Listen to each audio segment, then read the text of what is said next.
Viva Maria Imaculada! Eu sou Fábio de Jesus por Maria e esse é o canal Subindo a Montanha.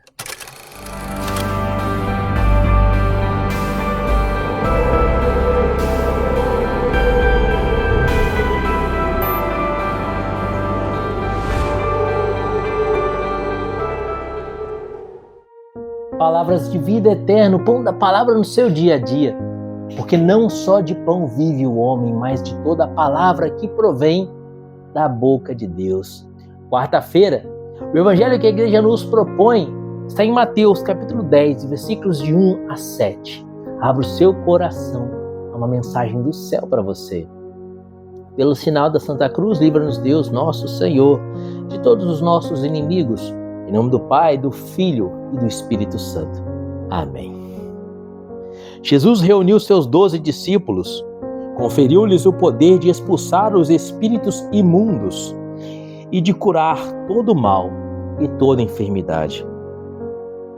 Eis os nomes dos 12 apóstolos: primeiro Simão, chamado Pedro, depois André, seu irmão, Tiago, filho de Zebedeu, e João, seu irmão, Filipe e Bartolomeu, Tomé e Mateus, o publicano, Tiago, filho de Alfeu, e Tadeu, Simão cananeu e Judas Iscariotes, que foi o traidor.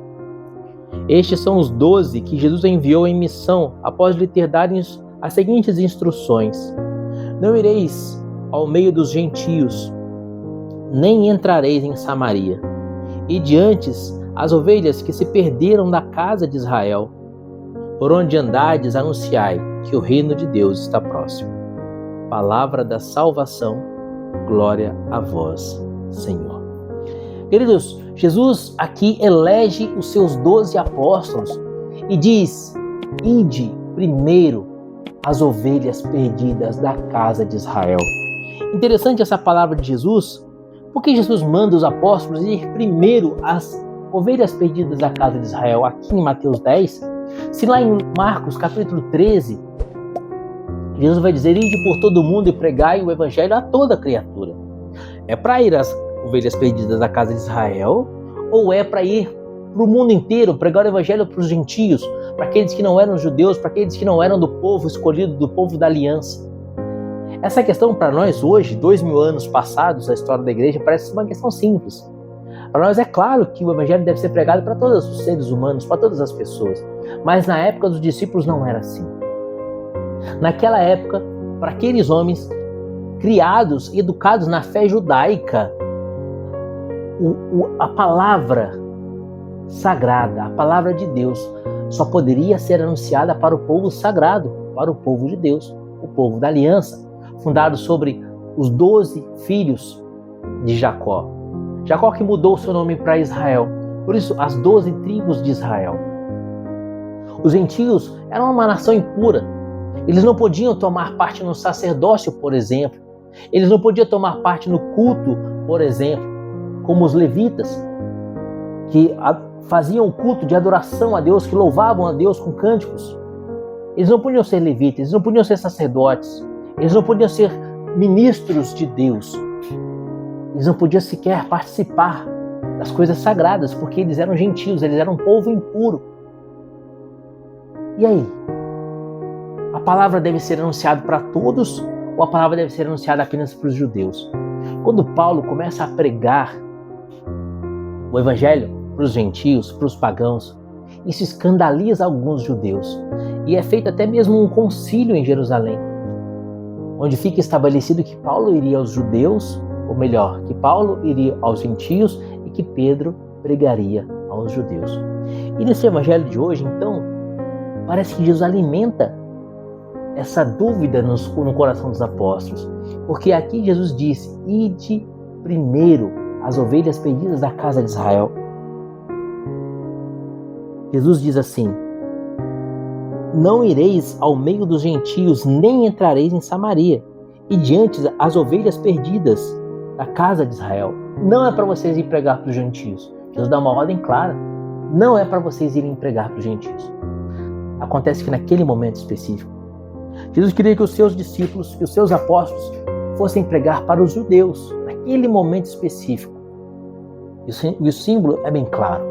Jesus elege 12 apóstolos, como eram 12 os filhos de Israel, as 12 tribos de Israel. E assim como as 12 tribos de Israel deram origem a um país inteiro, uma nação inteira, o povo de Deus, Jesus elege agora 12 apóstolos para começar a pregar a palavra de dentro para fora. Essa palavra foi confiada ao povo de Deus a partir dos apóstolos, é pregada para o povo de Deus, e depois de Pentecostes, depois de Atos dos Apóstolos capítulo 2, essa palavra deve se espalhar para o mundo inteiro. Então sim, aquela palavra de Marcos 13, ide por todo o mundo e pregai o evangelho a toda criatura. O que Jesus está nos ensinando é que, como naquele primeiro momento o povo de Deus foi estabelecido sobre os 12 filhos de Israel, agora o povo de Deus, o novo povo de Deus, o povo da nova aliança, restaurada no sangue de Cristo, é estabelecida na igreja. Os 12 apóstolos são as 12 colunas da igreja, que tem por chefe Pedro, que é o primeiro papa. A igreja é um novo povo de Deus. E para estar unido a Deus, é necessário estar unido à igreja. Esse é o evangelho de hoje. Estar unido a Deus significa necessariamente estar unido ao corpo místico de Cristo. São Paulo mesmo vai dizer que a igreja é o corpo místico de Cristo. A igreja é o corpo místico de Cristo. Cristo é a cabeça, a igreja é o seu corpo místico. Jesus mesmo disse, se o ramo se desprende da videira, ele cai e seca. Sem mim nada podeis fazer. A maneira de estar unido a Jesus é estar unido à igreja fundada por ele, sobre os apóstolos. Por isso, nessa quarta-feira, quero te convidar a rezar e amar a igreja. Reze pela sua igreja, reze pelo Santo Padre, o Papa Francisco, que o Senhor lhe dê sabedoria e santidade. Reze pelos cardeais, arcebispos, bispos, monsenhores, presbíteros, diáconos, seminaristas, religiosos e religiosas.